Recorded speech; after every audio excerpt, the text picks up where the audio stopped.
once we did what he told us had to be done, it broke his influence on my finances. It broke his influence in her finances. Her life has changed significantly on the material level, although it's not perfect by any stretch of the imagination because she was so destitute. Other people who have used it have found it has had an effect. He made me pay a price for it, but that's okay. I'm willing to do that. So this is what he essentially said. He said, we do not have the right to afflict people or cause problems in these areas of their life by shutting off their finances or destroying their relationships. We have no rights here. Christ gives us permission to do it, but we don't have any rights. We do it hoping the person will play the victim when it happens. What's that mean? It means that when something really bad happens in their life, they'll just think to themselves, oh, look what's happening. There's nothing I can do about this. It keeps recurring. Everything I do isn't working. What am I, So they just kind of give it over, so then they can just maraud the rest of the person's life. That's their goal, or just be unimpeded. He said, what you have to do is, since we have no rights, but you do, by the natural law. The natural law, according to Leo the 13th, states that we have, which we know by reason, that we have rights over our property. We have rights over our good reputation. We have rights over the product of our work. And so what he was saying is, you have rights over these things. You need to reassert your rights and kick us out. And that's what we started doing. So then what I did is, based upon that, I drafted a prayer that talks about how, it basically turns to God the Father and says, I reclaim my rights over these things. Anything I ceded to the demons, I reclaim that.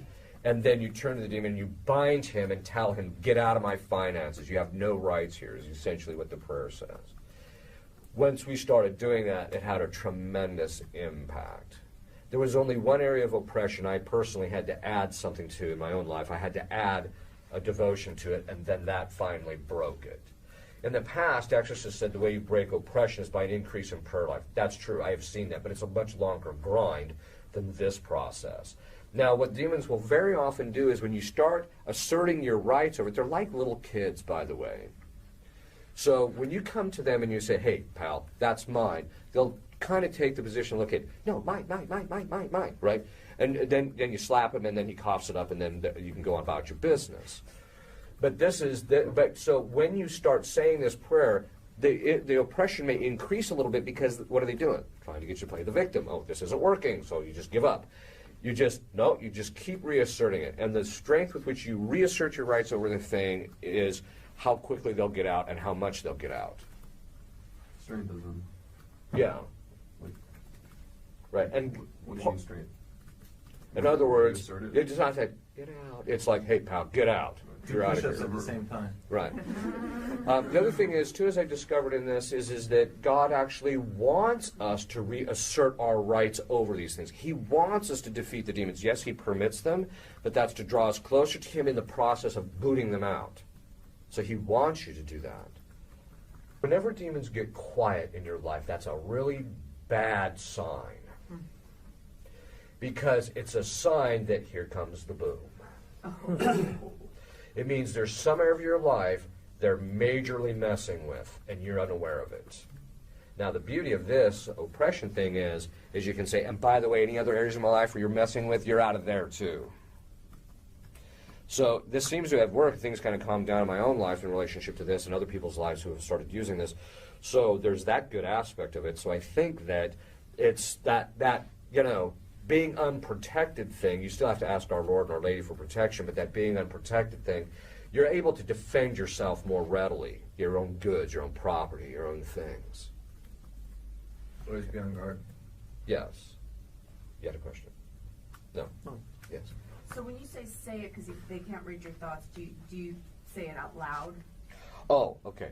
No, they can't. If you don't say anything, they can't hear your thoughts. Actually, let's talk a little bit about how telepathy works, because that's essentially what happens when angels communicate with each other and with people in heaven, and when eventually we'll be able to. And actually, that's what prayer is. Prayer is a form of telepathy, by the way. Most people don't know this. What telepathy is that the mind of the individual, he has his own thoughts, And those thoughts are governed by his will in moving his mind to think of those thoughts.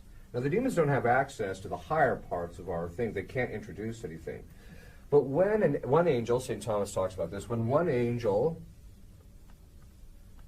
wants to communicate with another angel, he, in his mind, he thinks of the other angel, and through his will, he basically, through his will, he indicates to the other angel, this, I want to talk to you about something, right? And so then his will is, the mind is then opened, and then he opens it up, okay, and then he can then communicate his thoughts directly to the other angel. That's how they communicate. We do the same thing, except God is always receptive, and the saints are always receptive. We do the same thing in relationship to God, but we just turn to him and talk to him or open up our mind to him. He just automatically sees it and communicates, and same with the angel, the saints and the angels in heaven. With demons, it's a little bit different relationship to us because it's not just pure the upper part of it, it's not the higher faculties they're dealing with. They have access to our imagination to put things in it. They can't read what's in it directly, but they can put stuff into it. That's kind of that initial prompting of the will of the other person of, hey, let's think about this.